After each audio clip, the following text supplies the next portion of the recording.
Why the French thought colonies necessary? Natural resources and other essential goods. Colonies were considered essential to supply natural resources and other essential goods. Like other Western nations, French also thought it was the mission of the advanced European countries to bring the benefits of civilization to backward peoples.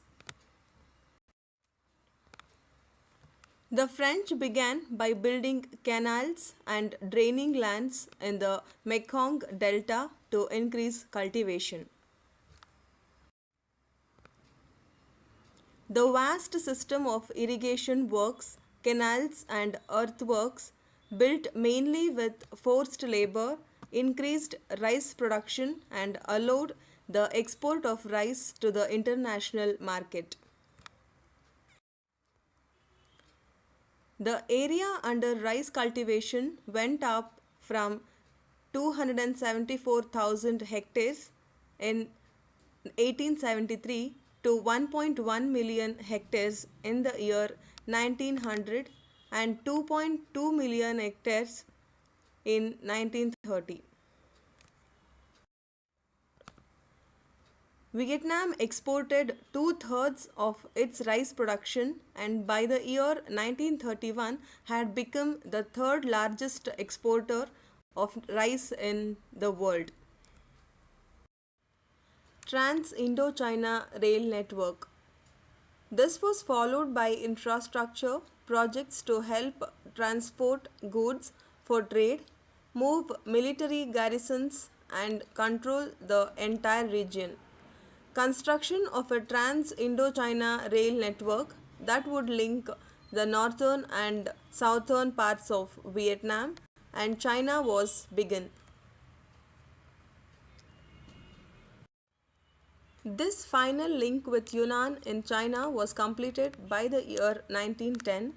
The second line was also built linking Vietnam to Siam, as Thailand was then called, via the Cambodian capital of Phnom Penh by the year 1920s to ensure higher levels of profit for their businesses. French business interests were pressurizing the government in Vietnam to develop the infrastructure further. Should colonies be developed? Everyone agreed that colonies had to serve the interests of the mother country, but the question was how?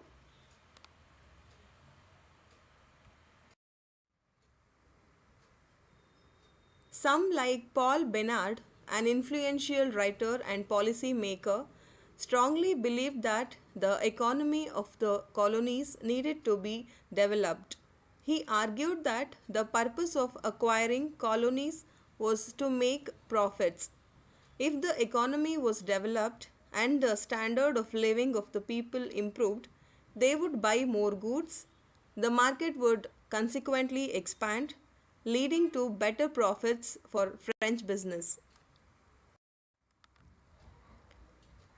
Bernard suggested that there were several barriers to economic growth in Vietnam: high population levels, low agricultural productivity, and extensive indebtedness among the peasants. To reduce rural poverty and increase agricultural productivity, it was necessary to carry out land reforms as the Japanese had done in the year 1890s. However, this could not ensure sufficient employment. As the experience of Japan showed, industrialization would be essential to create more jobs. The colonial economy in Vietnam was, however, primarily based on rice cultivation and rubber plantations owned by the French and a small Vietnamese elite. Rail and port facilities were set up to service this sector. Indentured Vietnamese labor was widely used in the rubber plantations. The French, contrary to what Bernard would have liked, did little to industrialize the economy. In the rural areas, landlordism spread and the standard of living declined.